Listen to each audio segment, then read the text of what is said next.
പ്രിയ സ്നേഹിതരെ, നമ്മുടെ കോളേജുകളിലേക്ക് പോകുന്ന യുവതി യുവാക്കളോട് ചോദിക്കുകയാണെന്ന് കരുതുക, നിങ്ങൾക്ക് ആരെയാണ് ഏറ്റവും കൂടുതൽ വിശ്വാസം?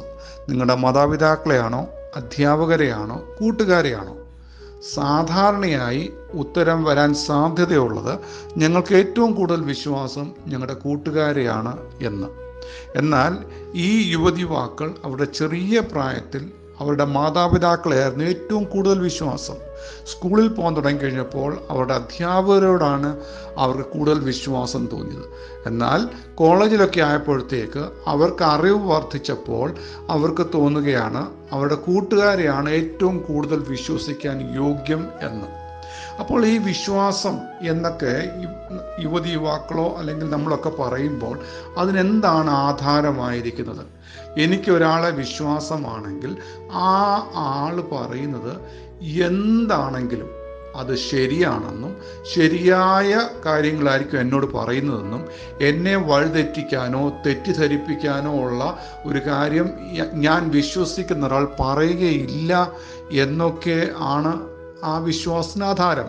അതുകൊണ്ട് തന്നെ അങ്ങനെ വിശ്വസിക്കുന്ന ഒരാളെ അനുസരിക്കുവാൻ, ആ ആൾ പറയുന്നത് അംഗീകരിക്കുവാൻ ഒട്ടും വിമുഖത കാണിക്കുകയില്ല എന്നുള്ളതും ഒരു പരമാർത്ഥമാണ്. എന്നാൽ നമ്മളൊക്കെ ദൈവത്തെ വിശ്വസിക്കുന്നു എന്ന് പറയുമ്പോൾ ദൈവത്തെ അനുസരിക്കാതിരിക്കാനും ദൈവത്തോട് അകന്ന് നിൽക്കാനൊക്കെ നമ്മൾ സാധാരണയായി ഒരു രീതി നമുക്കുണ്ട്. അതെന്തുകൊണ്ടാണ്? അതിൽ തന്നെ വ്യക്തമാണ് നമുക്ക് ദൈവത്തെ അല്ല ഏറ്റവും കൂടുതൽ വിശ്വാസം എന്നുള്ളത്.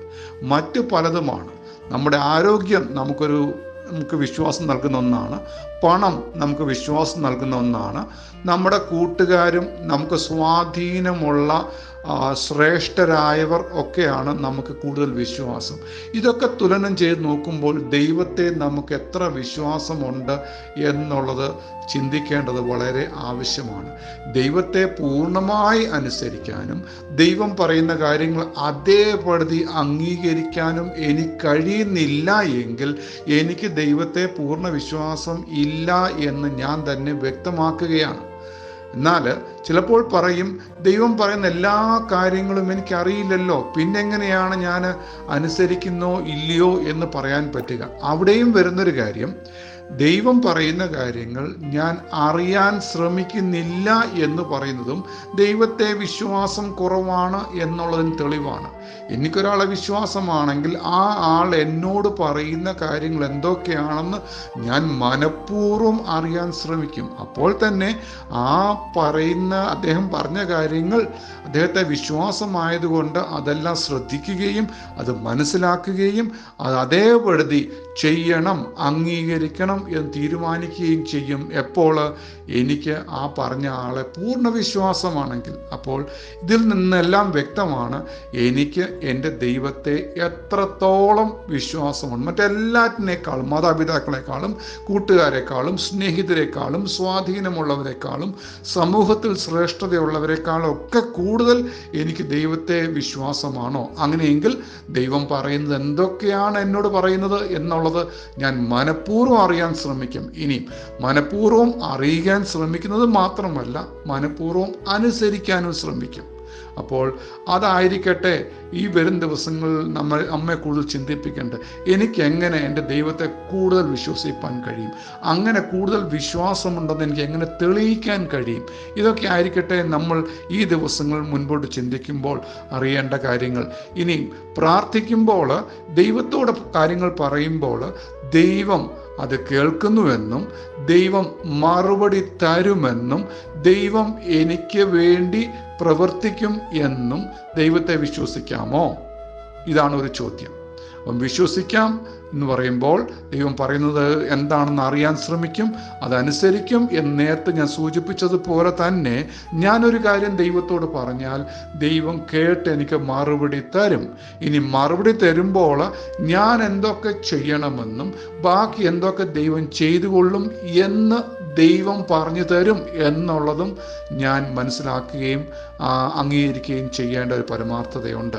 പലപ്പോഴും ദൈവം നമ്മളോട് പറയുന്ന കാര്യങ്ങൾ നമുക്ക് വ്യക്തമാകാത്തത് കൊണ്ട് നാം പലപ്പോഴും അത് അറിയാതെ നമുക്ക് ഉചിതം ശരി എന്ന് തോന്നുന്നത് നമ്മൾ ചെയ്യും. അപ്പോഴും ദൈവം നമ്മളെ ഉപേക്ഷിക്കുകയല്ല, ദൈവം നമ്മൾ അനുസരിച്ചില്ല എന്നൊന്നും തള്ളിക്കളയുകയല്ല. പിന്നെയും ദൈവം വന്നിട്ട് പറയും, അത് ചെയ്തത് ശരിയല്ല, അങ്ങനെയല്ലായിരുന്നു ഞാൻ നിന്നോട് പറയാൻ ഉദ്ദേശിച്ചത്, നിനക്കത് മനസ്സിലാകാഞ്ഞിട്ടാണ് എന്ന് പറഞ്ഞ് ദൈവം പിന്നെയും നമ്മുടെ പുറകെ വന്ന് ആ തെറ്റിപ്പോയ കാര്യങ്ങൾ, തെറ്റിച്ച് ചെയ്ത കാര്യങ്ങളെ പിന്നെയും തിരുത്തുവാൻ ദൈവം പിന്നെയും പല വഴികളിലൂടെ, പല വ്യക്തികളിലൂടെ, പല സാഹചര്യങ്ങളിലൂടെ നമുക്ക് വെളിപ്പെടുത്തി തരും. നിങ്ങൾ എടുത്ത തീരുമാനം തെറ്റാണ്, നിങ്ങൾ ചോദിച്ച ചോദ്യം, ഞാൻ പറഞ്ഞ ഉത്തരം നിങ്ങൾ ഗ്രഹിക്കാഞ്ഞത് കൊണ്ടാണ് നിങ്ങൾ തെറ്റിയത്, അതുകൊണ്ട് പിന്നെയും കാര്യങ്ങൾ ഞാൻ മനസ്സിലാക്കി തരാൻ ശ്രമിക്കാം എന്ന് പറഞ്ഞ് ദൈവം നമ്മുടെ പുറകെ പിടിക്കുകയാണ്. എന്തുകൊണ്ടാണ്? ദൈവം നമ്മുടെ പിതാവായതുകൊണ്ട്, നമ്മൾ ദൈവത്തിൻ്റെ മക്കളായതുകൊണ്ട്. അതുകൊണ്ട് ദൈവമക്കൾ എന്ന പദവിയിലേക്ക് ജീവിക്കുവാൻ, ദൈവമക്കൾ എന്ന അംഗീകാരം ലഭിച്ച് ജീവിക്കുവാൻ നമുക്ക് ശ്രമിക്കണം. യേശു ക്രിസ്തുവിൻ്റെ നാമത്തിൽ ദൈവത്തോട് പ്രാർത്ഥിക്കുകയും ദൈവത്തിൽ നിന്ന് മറുപടി പ്രാപിച്ച് ജയകരമായി ജീവിപ്പാൻ, ദൈവത്തെ വിശ്വസിച്ചും അനുസരിച്ചും ദൈവം പറയുന്നത് കേട്ട് മനസ്സിലാക്കിയും ജീവിപ്പാൻ ദൈവം നമ്മെ സഹായിക്കട്ടെ.